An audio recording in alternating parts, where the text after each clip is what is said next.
Joel, good to have you with us. We had you Thank on you. a little over a year ago, but since then you've come out with a new book called The Big Secret, and this follows another book that you had. Why two books for investor advice? Couldn't you get it all in the first book, which was called The Little Book That Beats the Market? Well, it's not even as good as that. This is really my third book. So, excuse me.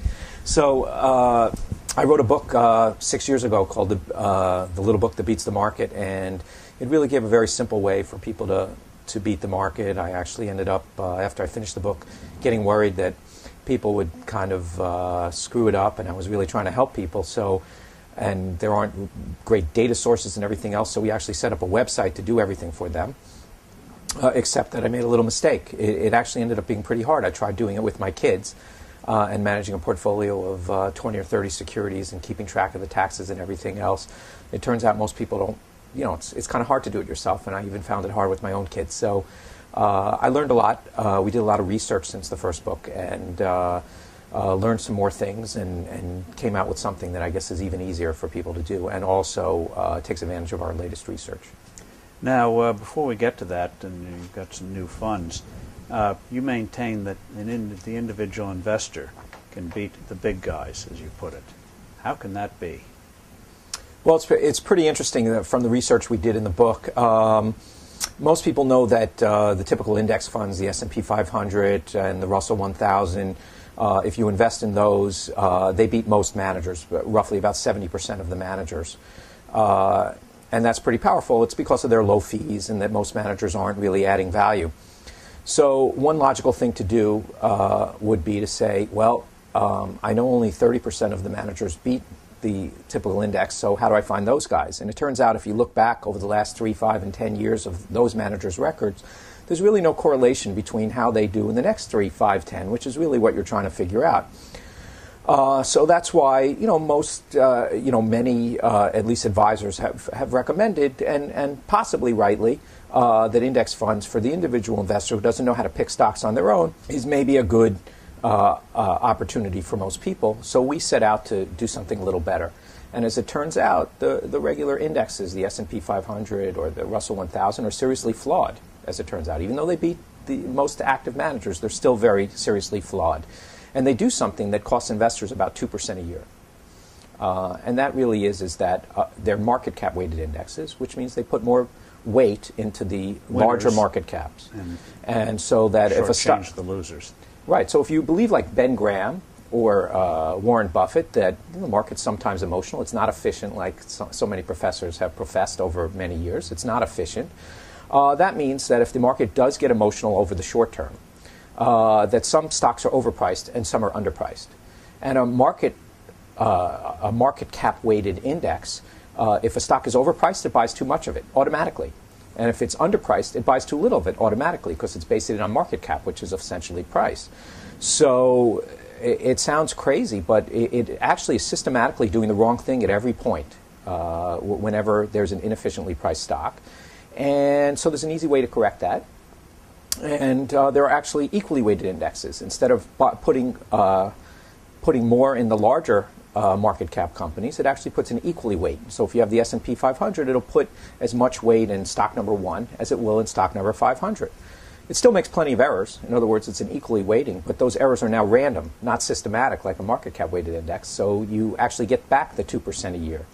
And there are a few people who have come out with something called fundamentally weighted indexes. It's just another way to weight stocks without using price, and therefore the errors in those indexes are also random, and you get back the 2% from those too. And since we're value investors and have done a lot of research on value investing over a long period of time, we created an index that we call value weighted, which just means the cheaper something is, the more weight we put into it. And it's actually more diversified than the S&P 500 or Russell 1000 index. Has the same volatility, has the same beta, yet over the last 20 years you would earn 7% more a year following that strategy. And it's ridiculously simple. Just put more weight in the cheaper companies. Before we get to that, you make the point, the reason why there is such opportunity for the individual is that in the investor world, you believe it's become more short-term focused, which means buy high, sell low. That's a really great point. Big picture is that when you look back at what's happened over the last 20, 30 years, there's been more access to information, there's been more computing power, there's been more people going onto Wall Street, high-paid hedge funds and, proliferation of mutual funds and everything else. So there's a lot of smart people actually trying to beat the market, quote unquote. And so you would think that it would be getting tougher and tougher for individual investors to outperform the market. And what it turns out is our simple value factors have actually gotten stronger over the last 20, 30 years. And the reason for that is that the world has become much more institutionalized, meaning, I'll just tell a quick story I tell in the book, which was that in the late 80s I had an investor in my partnership, one of the first fund of funds. And these are funds that actually pick managers, and you're asking them to find their expertise to pick the best managers, and they put that all together in a fund. And so one of the first that was put together in the late 80s, or at least the ones I knew about, asked to invest in our partnership. And at the time I was writing quarterly letters, and that seemed to be fine for my investors. But the fund of funds said, well, we have to report more often, so could you give us monthly returns? So I said, sure, I'll tell you the monthly returns as they come in. And sure enough, after the first month that this fund had money with us, we reported back that we were up 1.1%, which we thought was pretty good. But I got a call from the fund of funds and said, well, we have a lot of other managers that do similar things to you, and the average one of those was up 1.2% last month. To what do you attribute your underperformance? And I politely told the fund of funds to call me back in a year. I probably should have told them to call me back in 4 or 5 years, but I don't think they would have stuck around so long. So I figured I'd settle for 1 year. But the world has become much more institutionalized since then. People look at daily returns, weekly returns, monthly returns. They get analysis over the month or the quarter. It's very hard to keep a long-term horizon when you're investing in the stock market. 4 or 5 years is a more reasonable time frame to judge anyone's performance. And so you get hyperactivity, which research shows does not lead to better returns. Exactly. So what happens really is that if you underperformed in the last 6 months, year, or 2 years, people chase performance. So they take money out of you and put it to someone else. And another statistic I wrote in the book, which I think is the most telling, is if you look at the top performers over the last decade, the top 25% of managers that have outperformed, came up with the best record for the last 10 years. 97%. Okay, 97% of those top managers spent at least 3 years in the bottom half of performance. 79% spent at least 3 years in the bottom quartile of performance. And almost half, 47%, spent at least 3 years in the bottom 10% of performance. So all their investors left if they did that, but these are the ones who ended up with the best long-term record. Most people leave them. Most people don't stick around for long enough. One other thing I write up was the top, in the decade of the 2000s, that 10-year period, the top performing mutual fund was up 18% a year. The average investor in that fund lost 11% a year. That was the best one. Why is that? It's because every time the fund underperformed, people left. Every time the market went down, people left. Every time it outperformed, people piled in right after the outperformance. Right after the market went up, people piled in. So with all the investors' market decision, the average investor, average dollar-weighted investor in that fund over the last decade, the best fund, ended up losing 11% a year. You make the point that if you go for value, and we'll define your definition of value in 1 second, over the last 10 years, 600-700 basis points above the S&P. Are you guilty of rearview mirror investing, saying what worked in the past will work in the future? We know with money managers that doesn't work. Right. Well, if I had spun the computer a million times to figure out what might have worked, that is true. But we have a couple simple factors that we use. That's the way I invest in individual stocks. It's really looking at how much cash flow do I get for the price I'm paying. I don't use simple earnings. I use our own definition of cash flow. I don't use simple price. I use something called enterprise value, that we make all kinds of adjustments for debt. Let's go to that. Define what you call price to cash flow. Well, in the last book I wrote, I used EBIT, earnings before interest and taxes. For our new mutual funds, we actually go figure out what the real free cash flow is. EBIT it was a proxy, and it worked quite well in back testing. We actually do the work ourselves and figure out what real free cash flow is. So if we have pension liabilities or tax assets and tax liabilities. Right. We just really pick it apart. But the concept is very simple. It's, what is the real free cash flow of this business? And we're not looking forward. We actually look backwards. So we can talk about that in a second. How can you make money by looking backwards? Because the value of a company comes from its earnings going forward. So if you have something that you can look at history, right? Reading history books shouldn't be able to make you money. Well, here we're just using simple factors based on what's already happened. And we can talk about in a second why that works. But we're looking at trailing free cash flow to the price we're paying, the all-in price we're paying, including all the liabilities of a company. And the other thing we use in the mutual funds is really just our definition of return on tangible capital.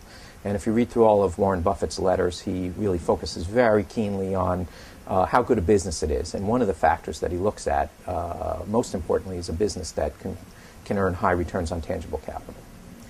Explain why looking at the past is predictive of the future, and then get to the number of securities you should hold. First, why is the past predicting the future? Right. That's actually a wonderful question, and frankly, a very logical and obvious question to ask. How can you look backwards and then figure out what's going to happen in the future? And in fact, we're really not doing that. What happens, we were talking about before, is how people have a very short-term horizon. And, the big secret for the small investor is that they can keep a long-term horizon. So why would the market allow us to buy a company cheap relative to its earnings? We called it an earnings yield. In other words, why would we get a 15% earnings yield from one company and only 5% for another? Why is the market giving us this bargain? Generally, the companies, if you look backwards, that earned a 15% earnings yield, most people don't think that'll continue in the future. At least the next year or two won't be as good as the most recent past. And so they're willing to sell it to you cheap relative to its past earnings. So they think the next 1 year or two will be down from where it is. So they allow you to buy it at a bargain relative to past earnings. So these are you're buying all out-of-favor companies. They earn high returns on capital. You're getting a high earnings yield, but people are worried about the next year or two that they won't be as good. So they discount. So Obamacare comes along, dump the healthcare stocks? That's a perfect example. Healthcare stocks show up on our list now because everyone's worried about what's going to happen, under Obamacare. All kinds. We have a company called GameStop that keeps coming up on our list because everyone thinks it's the next Blockbuster. They sell games. So look and at the videos. news and companies that look like they're going to get a hit. Well, we really do it by ones. we really do it by the numbers. So if you get a high earnings yield now, that means there are very low expectations for the companies that you're buying. Even though they're getting high earnings yields, there's low expectations for the future. So you're not if they buying do a company that's going broke. Exactly. You get high free cash flow now. You think the next year or two might not be as good, or there's a lot of uncertainty. So you buy them with low expectations built in, and if they do a little better or a lot better, you have the chance for asymmetric returns on the upside. And those are precisely the stocks that institutional managers who worry about doing well in the next year or two systematically avoid and overcompensate for that because they don't want to be there. So if there's uncertainty about the business, or you kind of know it's not going to be as good in the next year or two, institutional investors systematically avoid those stocks. You don't pay a lot for anything. So if they do a little better or a lot better, you have a chance for asymmetric returns.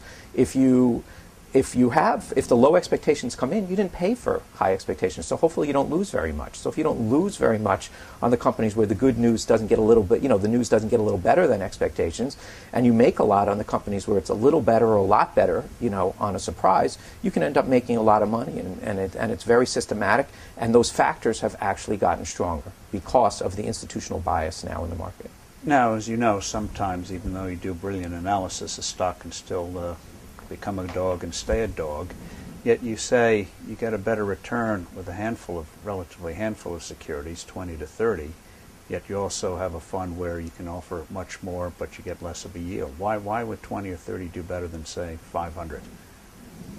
Okay, well, we really think of it as underwriting this systematic risk that people are avoiding this stock. So if you insure 1,000 lives next year, you probably could take a pretty good guess that about, just pick a number, 6% aren't going to make it through the following year, and you can underwrite that risk. It might be 5.8%, it might be 6.3%, but you can pretty well guess what that number is going to be.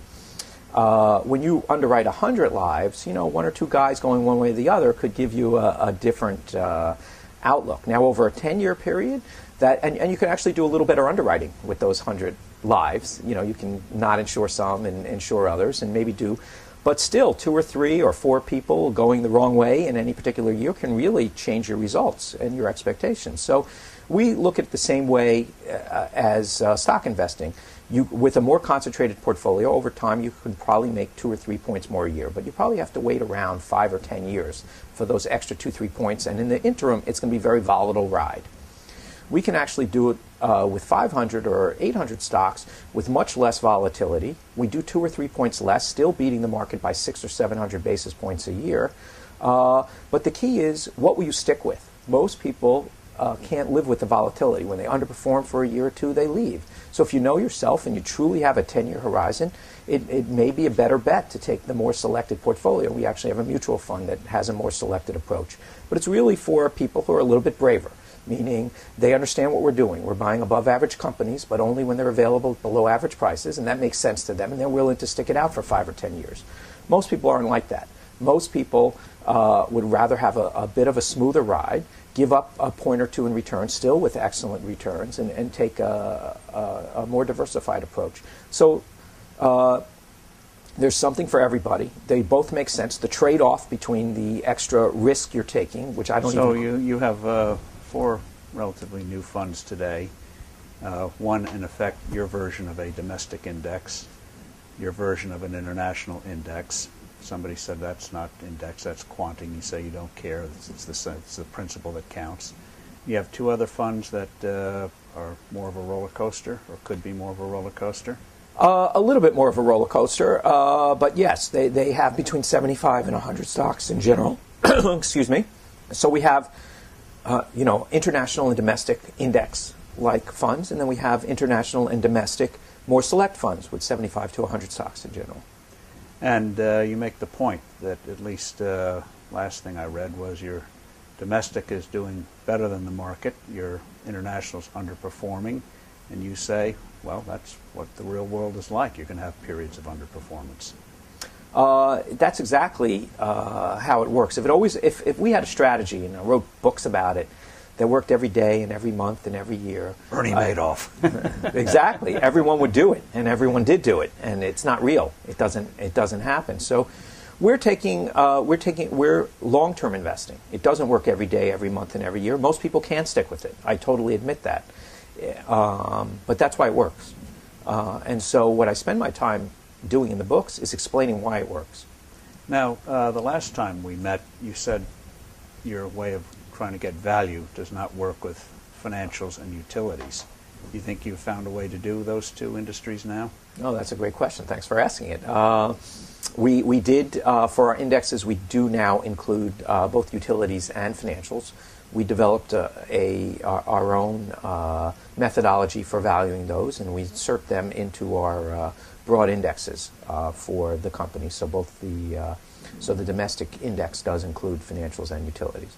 We do not include financials still internationally because of all the different standards where banks are regulated all across the globe, and there is some trickiness to the black box nature of what is exactly in those bank portfolios that we don't feel comfortable internationally doing yet.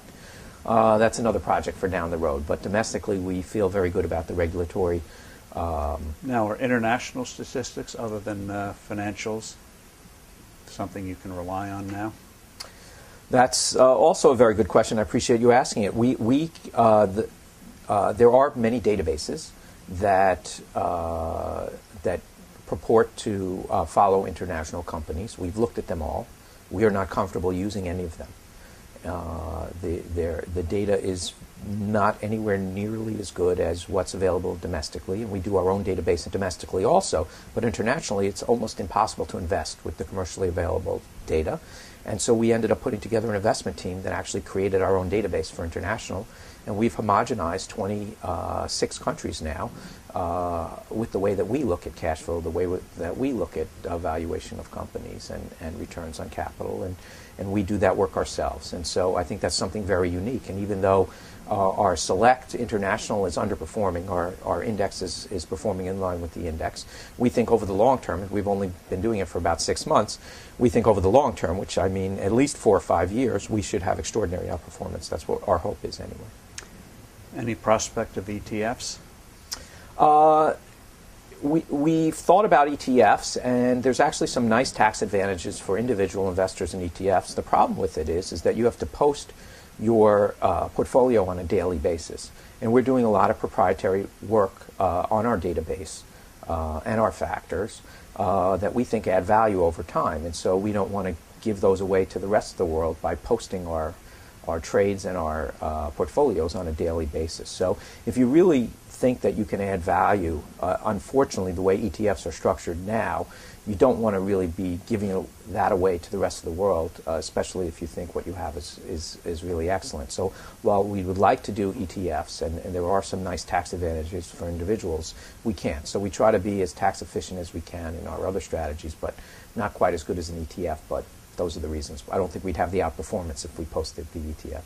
Now, in your world of indexing, you have relatively high fees. Was about 1.25% versus 17 or 18 basis points for the Vanguard. Your turnover would be higher too, wouldn't it, or not? Right. Well, I spent about 7 or 8 pages in the latest book, The Big Secret for the Small Investor, saying, well, is what we put together really an index, or is it an actively traded strategy? And it was a lot of on one hand, on the other. We have 800 to 1,000 stocks in what we call our value-weighted index. So in that sense, and it has more diversity, and actually it's more widely distributed than, let's say, the S&P 500, where the top 20 stocks in the S&P 500 can be 33% of your index. We're much more diversified than that. So in that sense, it's closer to an index. It is 800 to 1,000 stocks. It has the same beta as an index. It has the same volatility as all the other indexes. So in that sense, it's also similar to an index. But indexes have very low turnover in general. The reason for that is if you have a market cap weighted indexes, they actually change every day because market prices change every day of all the constituents.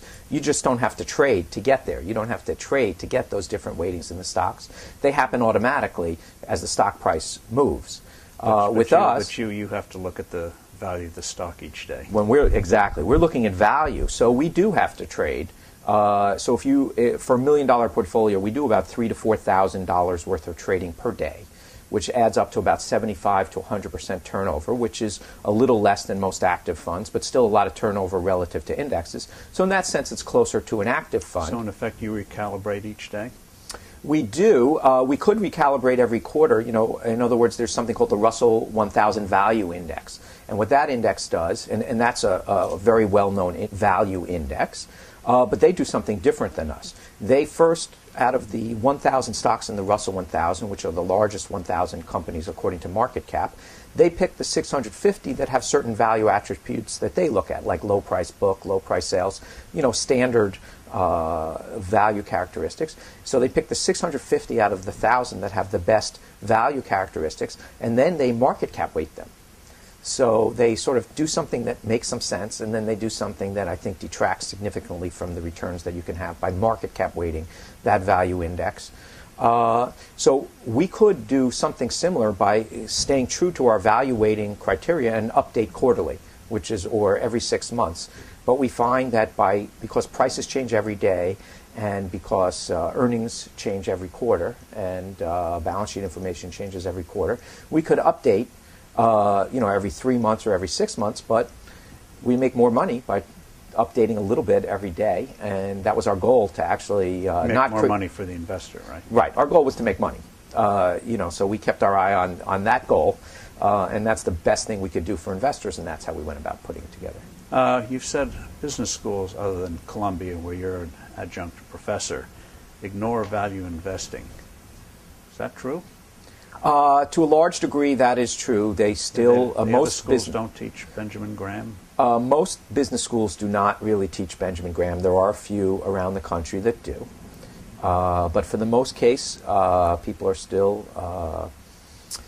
being taught the efficient market model and all the math that goes along with that. We have found, we kind of feel the way Warren Buffett does, is that's good news for us. That if everyone's told you can't beat the market, and this is the way to go about investing, and it makes no sense to you, and everyone's being taught that, it gives a little more a little more opportunity to value investors if you have less competition actually doing the work. So I think I constantly get emails and letters from business students all over who have been exposed to Benjamin Graham. And let me just say one thing to thank you and your dad. The way I got involved in value investing in the first place was from an article back in the late 70s in Forbes magazine that detailed Benjamin Graham's formula for beating the market. You know, Benjamin Graham was Warren Buffett's teacher, and he had a nice formula. And I read that article.